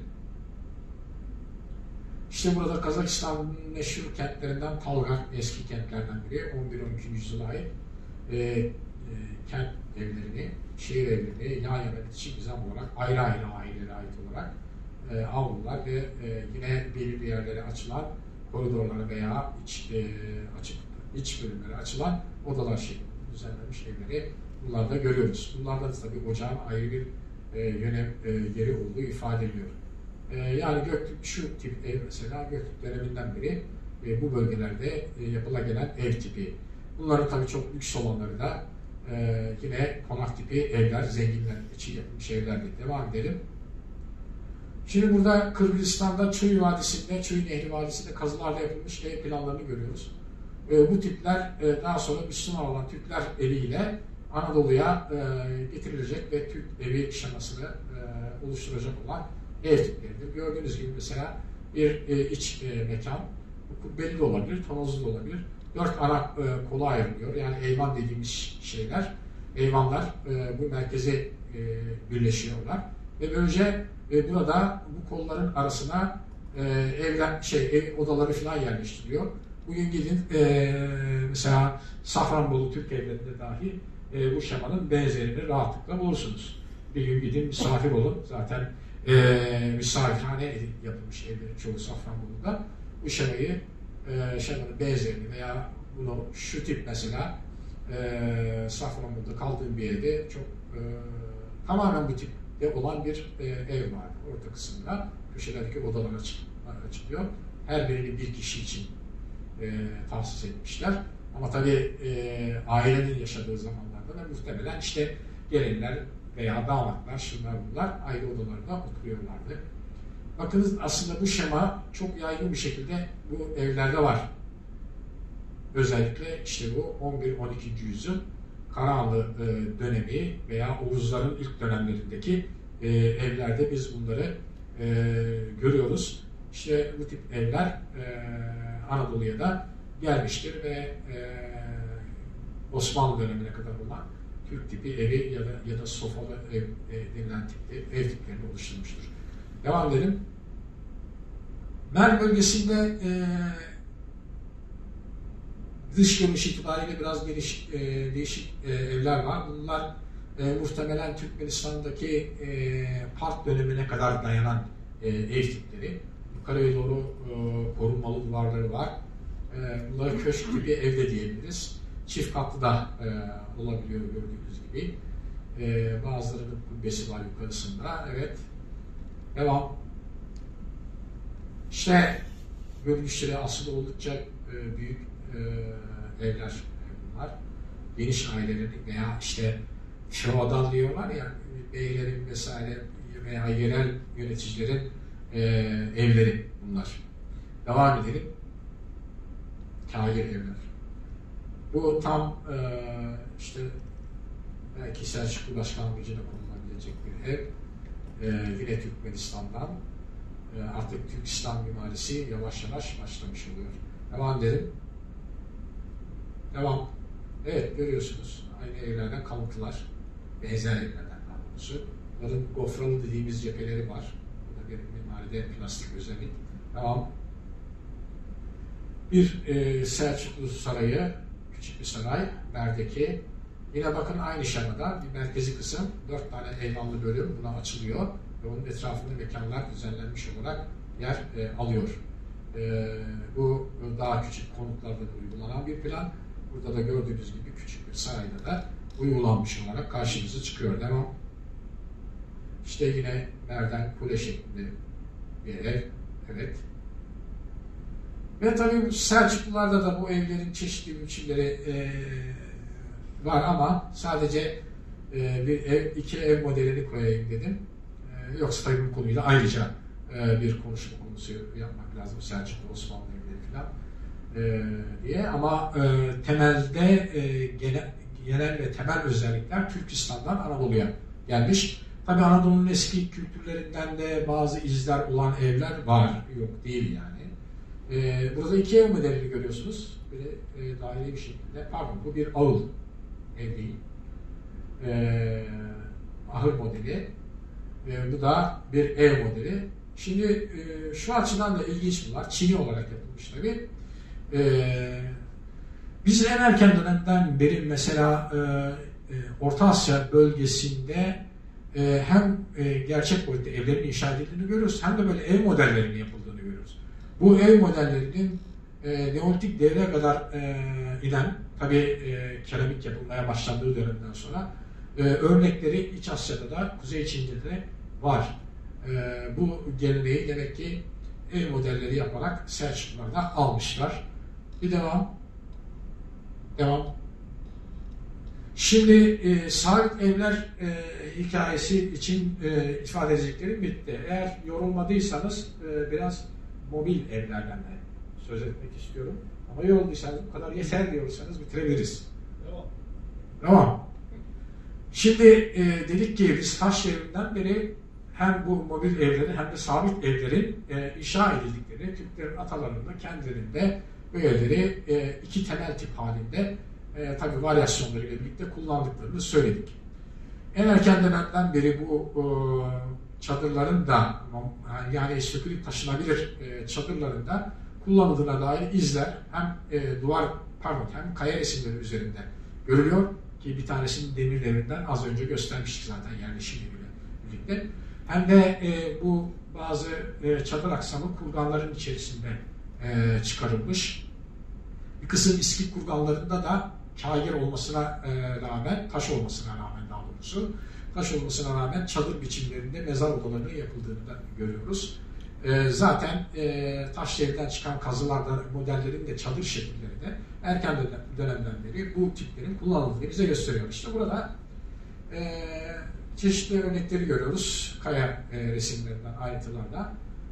Bir çiftli Bombrusya Federasyonu'nda bir kaya resim bölgesi, Altaylar bölgesinden bir kaya resim bölgesidir. Hem Hun ve Göktürk kaya resimleri iç içe burada yer alıyor. Sağ tarafta bir başka kaya resim çadırı görüyoruz. Yine bir diğer çadır. Devam edelim. Değişik yerlerden burada uzun yazmışız. Çadır tasvir örnekleri. Bir tanesi geç devrinden. Bu biraz geç bir örnek. Kırgızistan Saymurtaş'tan tam bir yerleşim yeri tasviri. Daha doğrusu bir ailenin yerleşim yeri tasviridir. Şurada bir çadır. Bu bir akarsu. Akarsuyun kenarına yerleşmiş bir çadır. Hayvanlar filan var. Şurada bir figür var. Dolayısıyla küçük bir ailenin yayladaki yaşantısını kaya resmi üzerine göstermiş. Bu oldukça erken tarihli. Bazılarına göre hatta Tunç devrine ait bir resim ama ben biraz daha geç geç tarihli olduğunu düşünüyorum. Göktürk devrine ait olan resimlerde de var. Ayrıca Zutlubulak'ta bir kemik nesne üzerinde bir çadır tasviri var. Şöyle görüyoruz. İçerisinde bir Göktürk erkeği, bir kadın. Bazıları bunun Umay'ı da olabileceğini söylüyor. Yani Umay'a tapınımla bağlantılı bir şey olduğunu da söylüyor. Ama tabii o da araştırmaya muhtaç. Evet, devam edelim. Tanrıçı Umay'ı herhalde hepiniz duymuşsunuzdur. Tabii bu çadırla ilgili çeşitli müzelerde bir takım şekiller var. Çadır her yerde tamamen yurt tipi dediğimiz kubbeli tipte değil ama daha batıda Kuzey Amerika'da Kızılderililerin de kullandığı tipte çadırlar Asya'da da kullanılmış. Devam edelim. Çadırların ne şekilde kolay toplanıp taşınabildiğini gösteren bir örnek. Böyle bir ya da iki deve üzerine bunların aksamını yükleyip taşıyabilirsiniz. Yani bunlar sabit olmayan meskenler olarak çok pratik olduğu için çok fazla yayılmışlar. Her tarafta kullanılıyorlar. Evet. Devam. Tabii hükümdarlara ait olan çadırlar da var. Bunlar bazen böyle arabaların üzerinde yapılıyorlar. Ve bir yerden bir yere gitmek gerektiği vakit kolaylıkla hayvanlarla taşınarak götürülüyorlar. Yerleşme yerinde tekrar bu şekilde konuluyorlar. Etrafına da diğer önemli kişilerin çadırları kuruluyor. Böylece geçici bir yerleşim yeri oluşturulmuş oluyor. Bu geçici yerleşim yerleri hala özellikle Moğolistan'da rastlayabileceğiniz bir şey. Yani büyük şehir merkezlerinin dışına çıktığınız vakit bütün misafirhaneler bile çadır kampları şeklinde yerleşim yerleri haline getirilmiş. Hala günümüzde de bu geçici yerleşim yerleri mevcut. Devam edelim. Türk boylarına ilişkin çadır tipleri genelde birbirine benzer ama simgesel olarak ufak tefek farklılıkları vardır. Bunlar çeşitli çadır tiplerini gösteriyor. Yurt tipi çadır. Aslında tabii biz Türkiye'de çadır diyoruz ama bunların isimleri çadır falan değildir bildiğiniz gibi. Bunların isimleri evdir yani. Tabii Orta Asya Türkçe şivelerinde söylüyorlar. Öy, üy falan diye. Veya işte üzerindeki keçenin rengine göre ak üy, işte kızıl üy, kara üy falan gibi adlandırılıyorlar. Bunların tabii simgesel anlamları da var. Çünkü ev ister sabit olsun, ister hareketli olsun Türklerde ve birçok toplulukta aslında küçük bir evreni ifade ediyor. Yani bir mikrokozmosu ifade ediyor. O yüzden sembolizmi de var. Yaygın bir şekilde devam edelim. İşte bunlar birkaç tanesi böyle bir araya gelip hayvanların da yetiştirildiği yerlerde küçük geçici yerleşim birimleri oluşturuyorlar. Yaylaklarda filan. Evet. Tabii bu aksamın çeşitli özellikleri var. Bunları detaylı olarak anlatmayacağım şimdi ama her birinin ayrı bir biçimi, ayrı bir ismi var. Türkçe şivelerde de bu isimler iyi kötü değişiyor. Devam edelim. Zenginlerinki daha kaliteli tabii, daha süslü. Ama üstleri hep keçe olarak örtülüyor. İki keçe var. Bir üst kısmı örten, bir de alt kısmı örten keçeler var. Bunların şekilleri birbirinden farklı. Bazen etraflarında süsleme şeritleri oluyor. Bunlar bir takım kolonlarla bağlanıp sağlamlaştırılıyorlar. Giriş kısmı genellikle açıktır. Yani kapısı yoktur. Ama bazıları söveli lentolu ve ağaç kapılı, hatta metal kapılı olanları bile vardır. Bu orijinali ama bu mobil yapıların kapılarının olmayışıdır. Aslında deminden beri anlatmış olduğum taş devrinden bu yana gelen evlerin çoğunda, Hun devri dahil, onlarda da kapı yoktur yani. Daha çok işte keçelerle veya başka bir şeylerle örtülüyorlar. Fakat tabii belki beylerin vesaireninkinde kapı yapıldığı da olmuştur. Zaten kapıları daha çok zenginler yapıyor. Devam edelim. Bu askeri müzede bugün gitseniz muhtemelen görebileceğiniz bir Kırgız çadırı, oldukça süslü bir şekilde. Alt kısmı kerege dediğimiz çubuklardan oluşuyor. Bu kısma Anadolu'da derim de deniyor. O yüzden yapıya derim evinin denildiği de oluyor. Bu B kısmı burada görüyorsunuz yine çubuklardan oluşuyor. Üstte bir çember var. Çembere bağlanıyor bu çubuklar ve ocak açıklığı. Devam. Aksamı görüyorsunuz. Bu tepede bağlanan çember. Bunlar çamrak, şarrak filan deniyor. Şu dışarıya doğru çıkan kısımlara küldüreviş deniyor. Bu keçe açılıp kapanır bir tepeye. Keçe bir iple kontrol ediliyor, açılıyor veya kapanıyor duruma göre. Bu kubbeyi oluşturan U ya da ok ya da benzeri isimlerle anılan kubbe kısmı devam. Bakın ilk kuruluş şekli. Genellikle bunları kadınlar kuruyor ama erkekler de yardım ediyor tabii. Ana gövde böyle birbirine çatılan U dediğimiz, kelege dediğimiz parçalardan oluşuyor. Ağaçtan belli şekillerde yapılmış bunlar. Ve bunlar böyle deste şeklinde aşağıya doğru basılıp işte bu hayvanların üzerine yüklenerek parçalar halinde taşınıyorlar. Birkaç parçadan oluşuyorlar. Artık büyüklüğünü ne kadar istiyorsanız o kadar çok parçayı yan yana ekleyerek bunu oluşturuyorsunuz. U dediğimiz çubuklar, şarrak dediğimiz çember, kül diremiş kısmı ve bunun üzeri işte keçelerle değişik renklerle kaplanıyor. Evet. Devam. Çeşitli Türk boylarına ait örnekler. Bu İran Türkmenlerinden bir örnek. Devam. Türkiye Türkmenlerinden, Türkiye'den bir örnek. Yakın zamana kadar bu yurt tipi çadır özellikle yaylalarda kuruluyordu Türkiye'nin çeşitli yerlerinde. Ama günümüzde çok azaldı bunlar. Yani ben de en son örneğini kendi şahsi tarihimde asistanken Konya'da görmüştüm.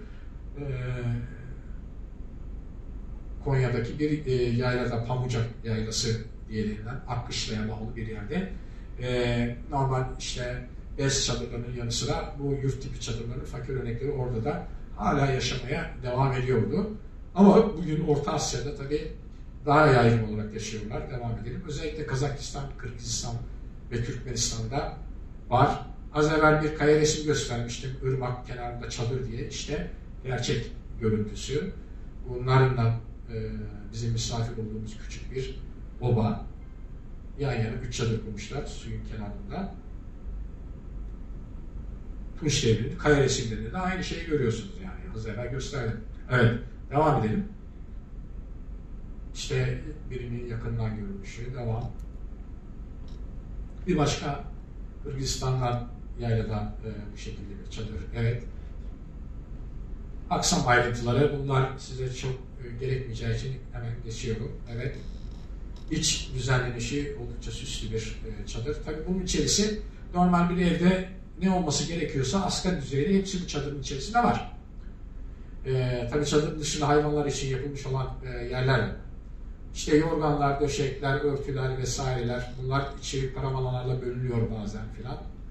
Daha sonra mesela kâgi evlerde kullanacağı vakit bizim yüklük dediğimiz şey var ya, işte burada duvarın dibinde o yüklük. Duvardakiler şu an var mı siz? Evet. Duvardakiler şu an var mı siz? Bunlar mı?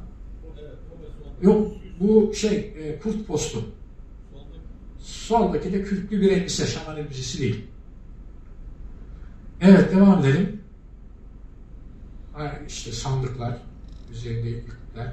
Sonra bunlar kapalı yüklükler haline geliyor Türk evlerinden. Evet. İşte çeşitli detayları gördük. Devam edelim. Bunları tabii sanatlarla öğrencilerine anlatırken böyle ayrıntılarıyla anlatıyoruz. O yüzden yani gördüklerini anlasınlar diye. Evet. İç döşeme ile ilgili eski bir resim.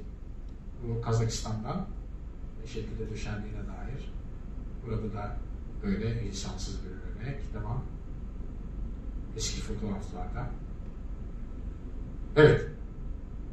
Yine bir başka eski fotoğraf. Devam. Sandıklar bizde Edirne kârı işleri var ya, onlara benziyor. Evet. Tabii usluplar biraz farklı. Devam. Bir müze. Bunda kaç sene önce ziyaret etmiştik. Çolpanata'da, Kırgızistan'ın kuzeyinde, Isıkgöl'ün kuzeyinde. Devam edelim. Burada çadır içerisindeki çeşitli eşyalardan örnekler. Devam. Ve çok ilginç nesneleri nasıl duvarlara asıldığını, çadır duvarlarına asıldığını gösteriyor. Aynı zamanda nasıl böyle askılıklar var, mutfak eşyaları falan, tulumlar bilmem neler. Yani sonuçta bir ev içerisinde asgari olarak neye ihtiyaç duyacaksanız hepsini bu çadırlarda da kullanabiliyorsunuz, bulundurabiliyorsunuz. Evet. Ve evet, gördüğünüz gibi konuşmamız sona ermiş durumda. Sabrınız için çok teşekkür ederiz.